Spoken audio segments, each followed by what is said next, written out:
Sure. All right, great. Awesome insight here. We're going to move a little bit into the recruiting process and how to get noticed.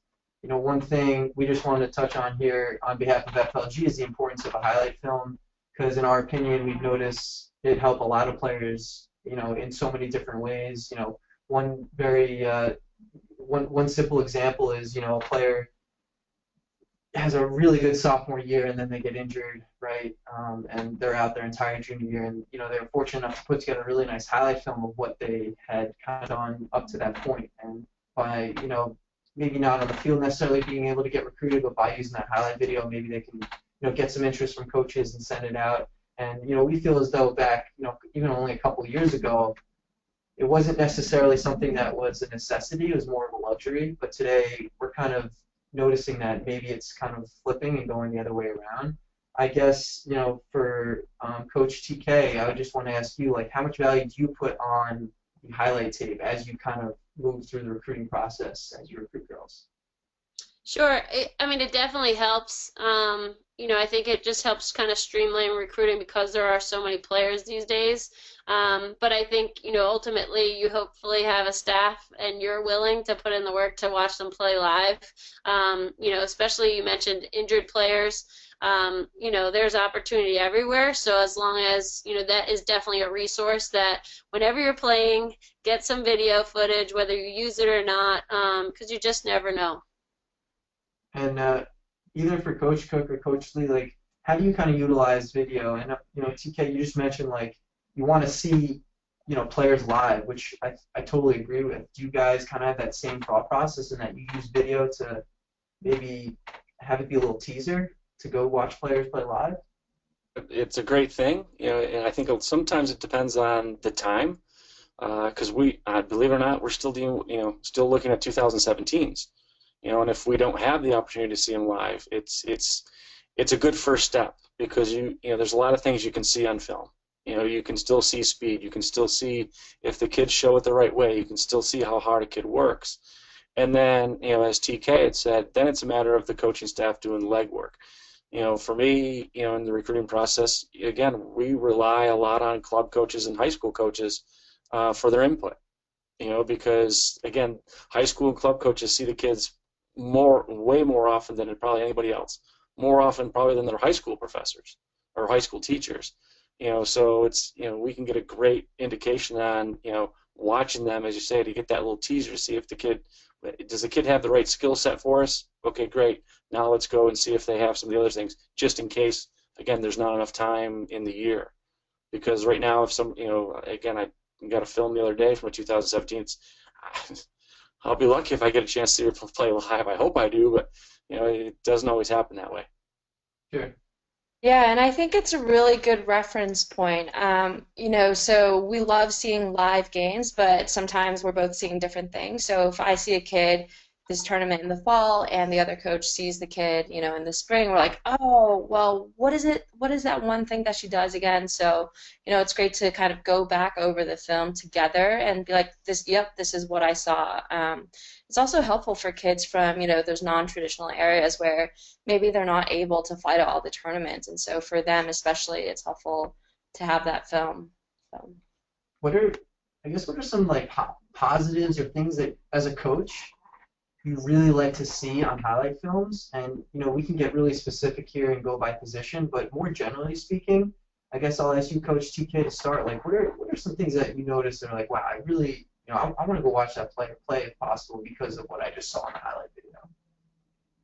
Sure. I actually like to see mistakes because I like to see what they do after it. So that's a big one. A highlight film, to me, I hope that players we're considering have some strengths, but what are their weaknesses sometimes are like the most important. So, but then also like the intangibles, like are they following up with teammates? Can you see them like celebrating? So showing some passion is huge. And then we look for grit a lot. So are they willing to, get their knuckles dirty? Be physical but fundamental. So we look at those pieces are the biggest things, and then obviously doing the homework like Coach Cooke had said with like guidance counselors. You kind of try to put it all together. Their physical abilities hopefully match with the type of person they are. All right, great. And then, yeah, does anyone else want to touch on that? What they like to see in the highlight videos? Oh, I think the other thing too, I mean, as you say, it also can depend on the position. I mean, if you're a goalie, you don't always have to show game film, show warm-ups. What I always like to say is, you know, if you're showing me the play, if you're a goal scorer, show me the 20 seconds that led up to it. If you're a defender, not just show me the check, but show me what you did after the check. Show me that the fact that you picked up the ground ball and you moved the ball up the field to somebody, and not just turn the ball over yourself. Those are probably, as TK said, those are some of the intangibles. The other part of it too is, you don't need a 45-minute highlight film. 4-6 minutes is probably all you need. Again, maybe a little bit longer with a goalie, just in case you show warm-ups. Yeah, and I think it's important to keep in mind that with highlight films, though there are tons of companies out there right now offering, all these packages and stuff, it can be as simple as just a mom and dad setting up a tripod, filming the game, and at the end, like if you don't have, the Apple software or whatever it is to clip it out yourself, like just list it in your email, like at the 20-minute 05-second mark, this is what I'm doing at whatever. So, we don't want the highlight film to be a financial burden, though it's helpful. So it can be something as simple as that. Like kind of like something's better than nothing too. I feel like Well, no. I was just about to say, Corey. That was just about what I said.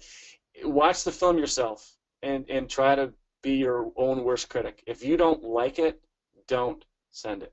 It's not a good. If you don't think it's going to be a good representation of yourself, don't send it. Because if you don't like it, chances are the coach might not like it. Or have a friend watch it, and ask them, do you think this is a good representation of me? Or your high school coach or your club coach. Because again, the last thing you want to do is just the opposite and send the wrong impression to a coach. Sure. We actually just got a quick question in, and I'm not sure if we're going to be able to work it into the presentation later. If someone could just answer real quick.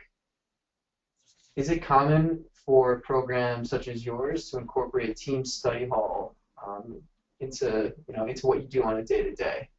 So the answer to that is absolutely yes. Yes. All right, great. We don't have study. Yeah, sorry. What else? So I was saying we actually don't have team study hall. I mean, the girls kind of informally gather at the library together, but as coaches, we don't impose any sort of team study hall. Okay. We Great. traditionally put study hall into our program as a team, more to, if I feel like they're forgetting that they're students and they're only thinking about being an athlete, that's definitely time to kind of put them together and learn how to be teammates when you're studying, Sure. not just on the field. All right, great. Thank you for answering.